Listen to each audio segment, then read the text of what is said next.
Assalamualaikum warahmatullahi wabarakatuh. Bismillahirrahmanirrahim. Sahabat kurma yang dirahmati Allah Subhanahu wa taala.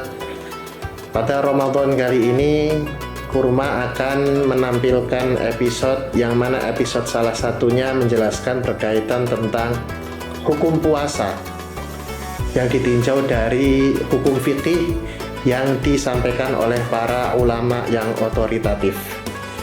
Sahabat kurma yang dirahmati Allah, mungkin kita pernah melihat beberapa pasien, beberapa orang yang sakit di rumah sakit, yang mana orang tersebut mengalami sebuah keadaan yang memerlukan tindakan khusus.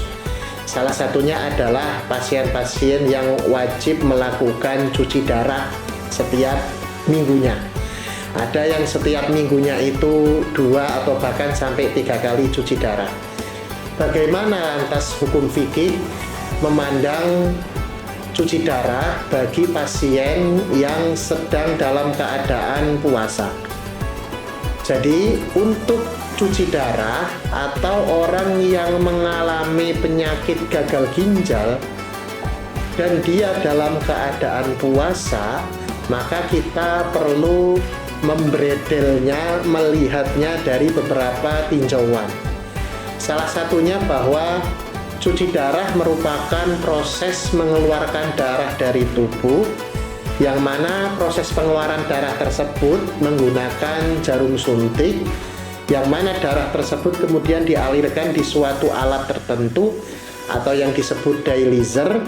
Terus kemudian di alat tersebut darah kita dibersihkan bagi orang yang mempunyai penyakit gagal ginjal, dan darah yang sudah bersih lantas disemprotkan, masukkan lagi, dialirkan lagi ke dalam tubuh kita melalui pembuluh darah.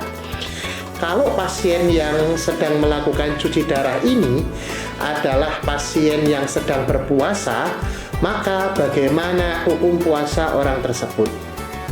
Dalam hal ini hukum fikih berkaitan tentang cuci darah itu sama halnya berkaitan dengan penggunaan jarum suntik.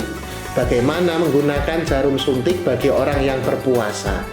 Di dalam kitab At-Taqrirat As-Sadidah, di situ disebutkan bahwa hukmul ibroh, menggunakan jarum suntik bagi orang yang berpuasa itu ada beberapa perincian hukum. Salah satunya yang kita akan bahas di sini adalah apabila jarum suntik tersebut, cairan yang dimasukkan itu mengandung kandungan-kandungan nutrisi yang bisa menjadikan orang tersebut merasa kenyang, maka hal tersebut bisa membatalkan puasa.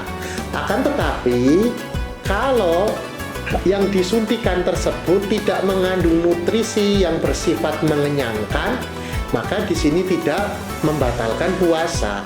Kalau kita tarik ke dalam hal yang kaitannya dengan cuci darah, hemodialisa, apa itu hukumnya? Maka kita harus melihat darah yang dikeluarkan, kemudian yang darah tersebut dibersihkan di alat tertentu yang namanya dialyzer, apakah di situ ada nutrisi-nutrisi yang sifatnya itu bisa membuat pasien menjadi lebih semangat dan merasa kenyang atau tidak? Maka itu jelas bisa membatalkan ada kandungan tersebut.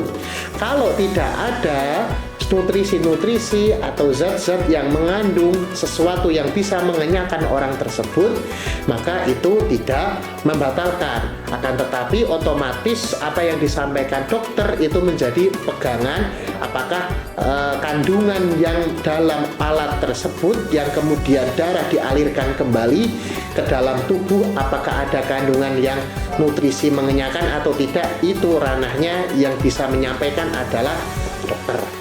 Dalam hal ini Darul Ifta Al-Misriyah punya pandangan berbeda, pandangan yang lebih moderat, yaitu bahwa hukmul ibroh atau menyuntikkan jarum suntik ke dalam tubuh menggunakan apapun itu modelnya dan metodenya, selama itu tidak melalui manfaz maftuh atau rongga yang terbuka, rongga tubuh yang terbuka, maka itu tidak membatalkan.